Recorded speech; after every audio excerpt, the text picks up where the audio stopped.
أهلا ومرحبا بكم متابعينا الكرام.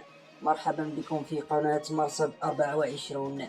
قبل أن نبدأ لا تنسوا الاشتراك في القناة وتفعيل جرس التنبيهات ووضع إعجاب للفيديو ومشاركته مع أصدقائكم المهتمين بالشأن المغاربي والدولي.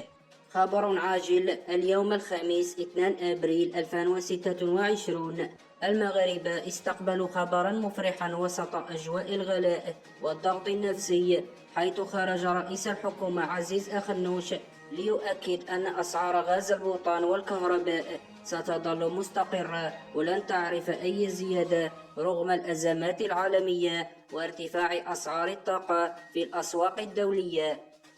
لكن خلف هذا الخبر المطمئن هناك واقع مرير يعيشه المواطن المغربي يوميا، واقع مليء بالقهر والضغط، حيث السميك لا يتجاوز 3200 درهم، وهو مبلغ بالكاد يغطي أبسط الحاجيات، بينما الأسعار في الأسواق ترتفع بشكل صاروخي، من الخضر والفواكه إلى اللحوم والدواجن وحتى أبسط المواد الأساسية.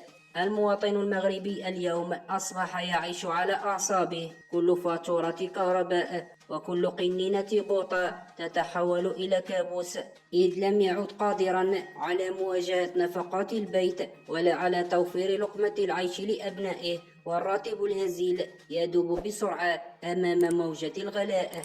القرار الحكومي بعدم الزيادة في أسعار البوطة والكهرباء أعطى جرعة أمل، لكنه في نفس الوقت كشف حجم الأزمة التي يعيشها المواطن البسيط، الذي أصبح يتساءل ماذا سيفعل براتب 3200 درهم أمام أسعار البصل والطماطم التي تجاوزت كل الحدود، وأمام مصاريف الكراء، النقل، المدرسة والدواء.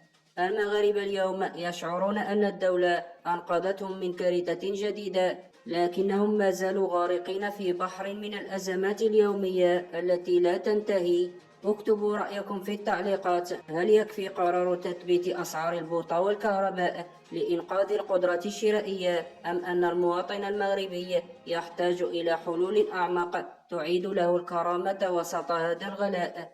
اكتبوا لنا رأيكم في التعليقات، ولا تنسوا دعمنا بالإعجاب والاشتراك ومشاركة الفيديو حتى يصلكم كل جديد أولا بأول.